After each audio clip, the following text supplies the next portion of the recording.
Jean, bonjour, content de te retrouver. Jean, aujourd'hui, on va parler du fût de chêne neuf. Pourquoi le chêne neuf est un sujet aujourd'hui dans le vin depuis une dizaine d'années? Parce qu'on s'est rendu compte que le chêne était le bois le plus approprié pour la conservation et pour l'élevage des vins en France et dans le monde maintenant.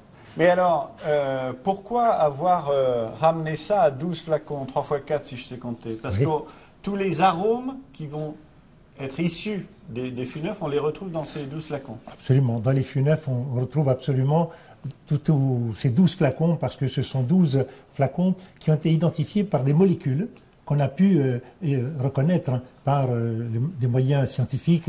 Donne-nous des exemples concrets des arômes qu'on va retrouver. Très concrètement, par exemple, on va prendre des vins vinifiés avec un fût de chêne neuf américain, par exemple. On s'aperçoit que ces bois développent des arômes de noix de coco.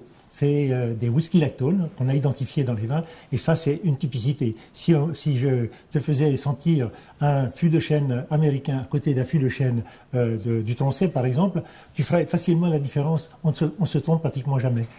Quelle est l'influence? Comment tu résumerais l'influence du bois neuf sur l'élevage du vin?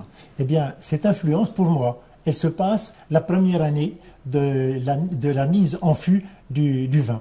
Donc, je dis bien la première année, sur un an et demi, puisque c'est, en gros maximum, c'est ce qu'on donne. Parfois, certains vignerons s'amusent à aller un petit peu plus loin, mais disons que la moyenne sur des grands vins, c'est 1 an et demi.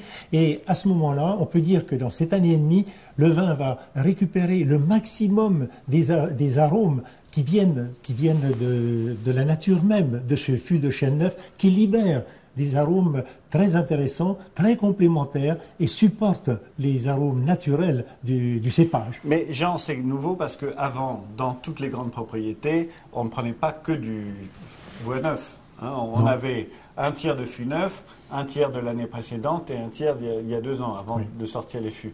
Maintenant, beaucoup d'amateurs et je dirais de puristes disent avec ce bois neuf, vous masquez les défauts du vin, vous le surboisez, on ne retrouve plus la finesse et l'élégance qu'on a connue. C'est le danger. Effectivement, je pense que l'excès de l'utilisation du bois neuf sur certains vins qui n'ont pas la densité suffisamment de tanin, de corps, je dirais, pour pouvoir supporter la force du fût de chêne neuf. Et c'est là que se fait la différence, et que le fût de chêne prend le pas et masque la nature même d'un cépage ou d'une région. Ça, c'est inacceptable. L'utilisation du fût neuf suppose quand même une certaine technicité du tonnelier, une vraie complicité avec le client, parce que j'ai vu des propriétaires de domaines venir choisir eux-mêmes leur bois et exiger un certain niveau de chauffe pour ne pas abîmer leur vin, justement, pour qu'on respecte les éléments fondamentaux de ce qui fait la supériorité de leur cru.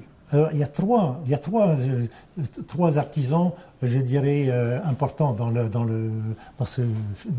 cette notion de fût de chêne neuf. Je dirais que c'est ceux qui élèvent dans la forêt, qui suivent les futaies. Ça, c'est le travail des forestiers.